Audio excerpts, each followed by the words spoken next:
My little brother was very good at a few things from a very young age. The first thing he was really good at was making everybody laugh without trying.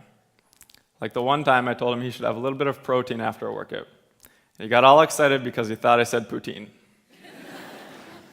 The second thing he was good at was eating large quantities of food.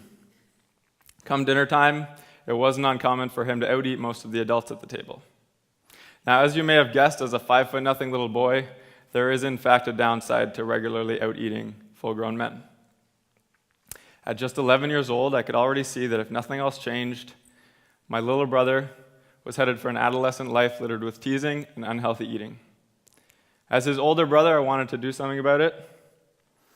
As a kinesiology student with an intense interest in nutrition, I knew that I had to do something about it. Initially, I wasn't sure how, but I was determined to find a way. Now, in March of 2013, I broke my leg while I was walking to class, and I slipped on some ice. Yes, that is the whole story. I was walking, there was some ice, poof, broken leg. No lives saved, no purses returned, no cool story to tell. Well, little did I know as I laid there in that quickly melting puddle of ice, waiting for the ambulance to arrive, that this moment would forever change the life of my little brother.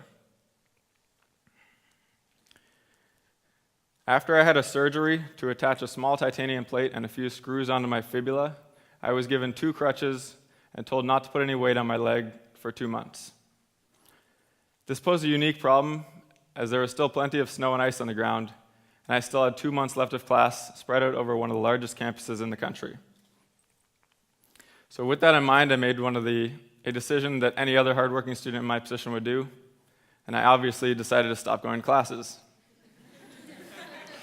Now, with all this free time from studying at home, I had finally figured out how I was going to help my little brother. I knew that what he needed to do was very simple in theory, but very difficult in practice. What he needed to do was change his eating habits. From experience, I knew the things that he needed to change and the things that he didn't.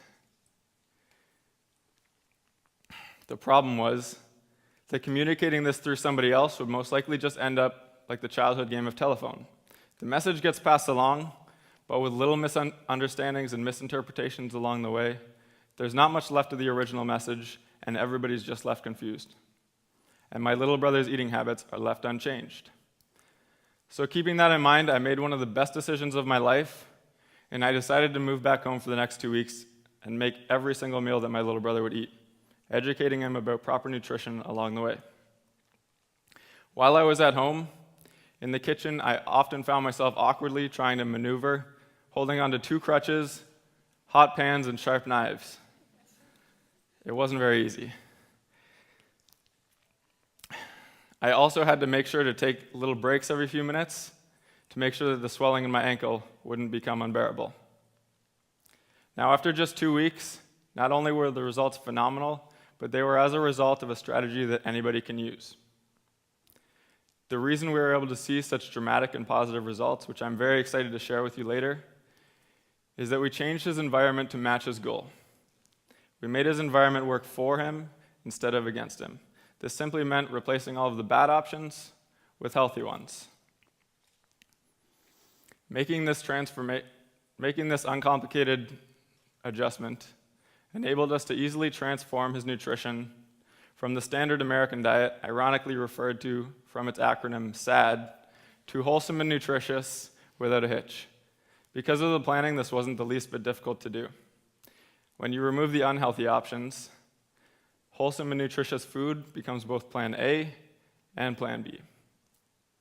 The beauty of this solution is that it takes willpower almost completely out of the equation.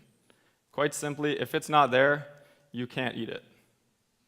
An added bonus to this strategy is that if there's no chips on the counter calling your name, it's likely that you'll just forget about them and completely avoid the feeling of deprivation all at once.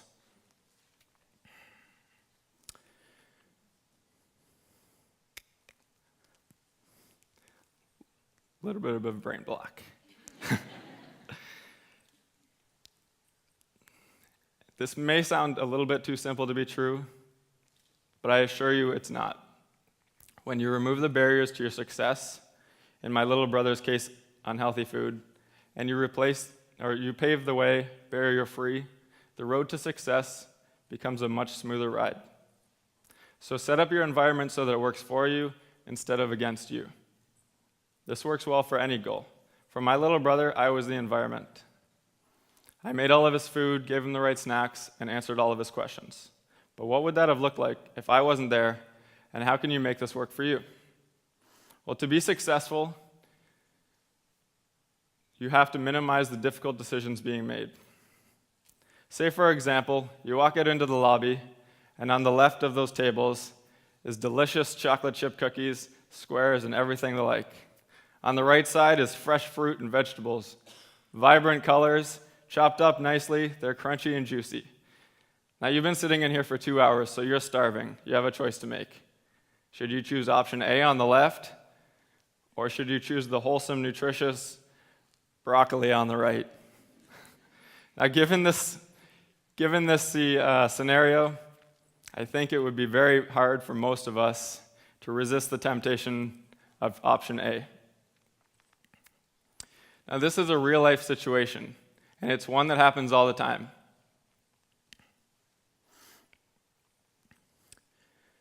It's very important because of that reason.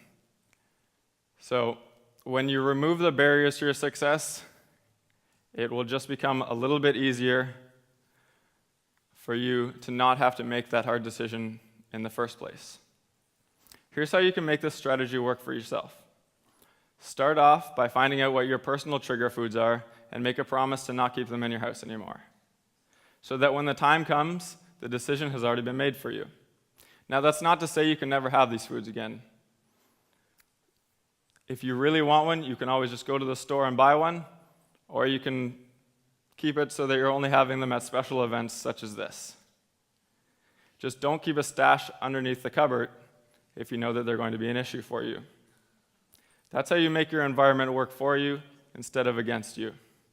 That's how you make healthy eating the default and not the exception. So if you have a personal goal of eating better, go home, find all of your junk food and a neighbor that you're not particularly fond of, and give it all to them. The basis of this strategy worked for my little 11-year-old brother, and it can certainly work for you too.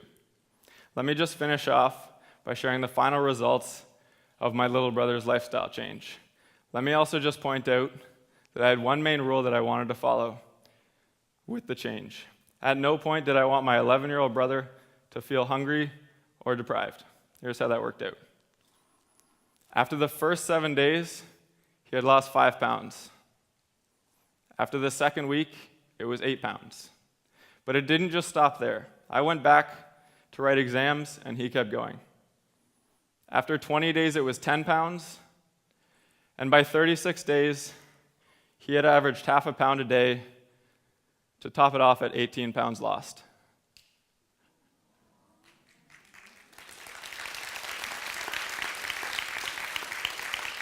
If everybody had their environment working for them instead of against them, my little brother's level of success would be the norm. My hope is that one day it will be. Thank you.